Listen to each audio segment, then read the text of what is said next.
tracking on Vion at this hour. And this, of course, has got to do with what is unfolding at this moment in the Gaza Strip. The world is watching in absolute horror as one catastrophe after another is being wreaked on innocent civilians. Now, there are now concerns that this is a crisis that could still spill beyond the borders of Gaza. Now, in the last 24 hours, Hamas has released 2 more Israeli hostages. This, of course, could be a sign of some abatement. At least this is what it appears from the Palestinian faction. But Israel has continued with its relentless pounding of the Gaza Strip, dropping bombs that weigh at least about 2,000 pounds. And what is being said is that this air offensive by the Israelis is being done to soften the ground for a potential ground offensive. In fact, let's take a look at some of the latest developments. Hamas has released 2 more hostages that it has in its captivity. 2 elderly Israeli women have now been set free. They were handed to agents of the Red Cross and they were set free. They reportedly were set free on health grounds.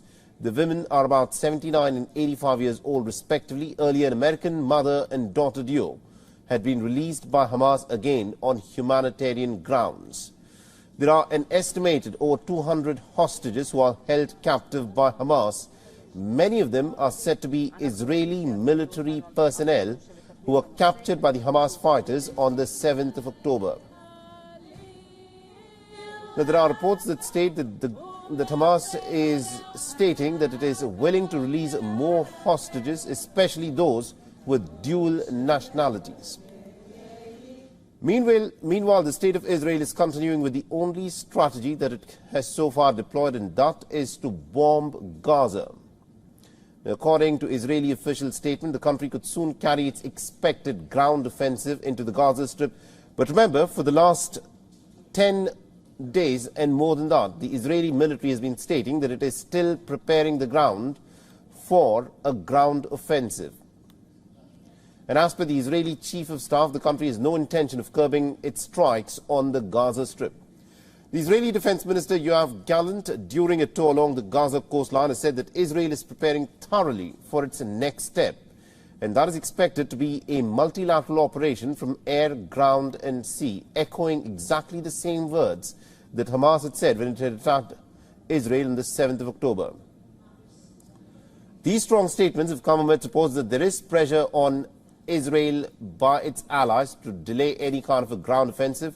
Reports indicate that the United States has now urged Israel to delay the ground operation to allow for time to secure the release of hostages and shipments of aid into the Gaza Strip.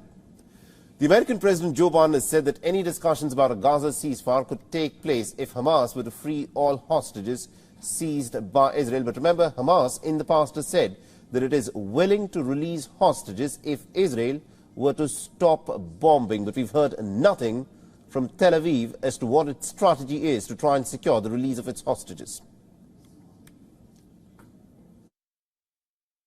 We should have a ceasefire. Not a ceasefire, we should have an assassination release.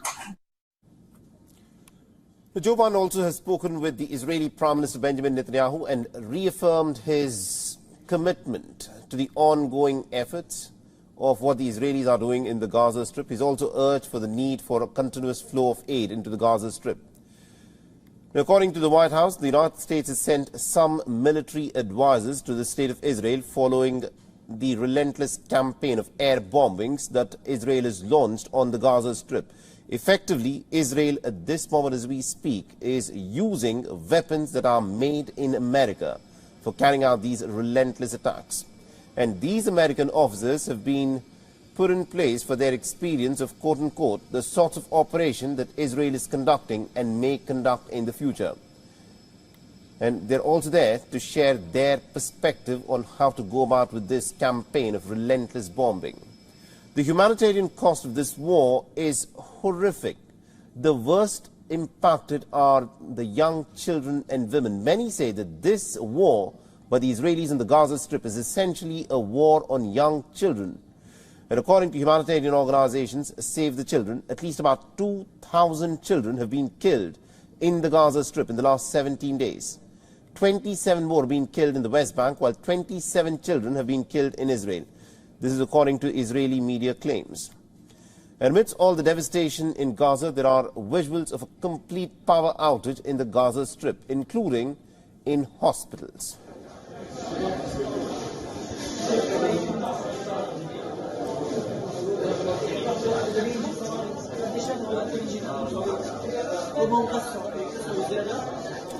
Meanwhile, Hamas leaders are also calling on the Arab and Muslim leaders to take a stand amidst the soaring death toll in the Gaza Strip. Hamas's political bureau chief has said that the West's pro-Israeli position has built a wall between the Western countries and the Arab and Muslim populations that will never go away.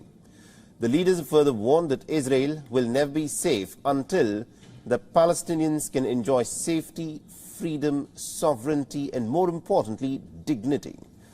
Now, on the other hand, Israel claims that it has killed 5 commanders of the key Hamas group in the 17 days of its campaign of relentless bombing on the Gaza Strip.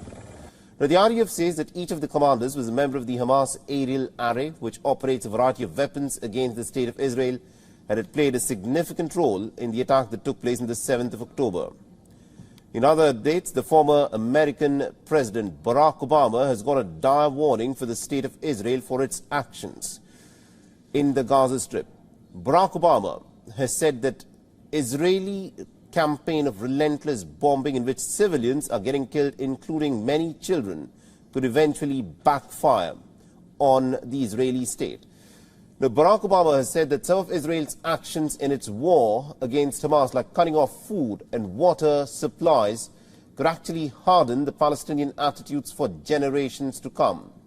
And it could also weaken international support that is there at this moment for the state of Israel.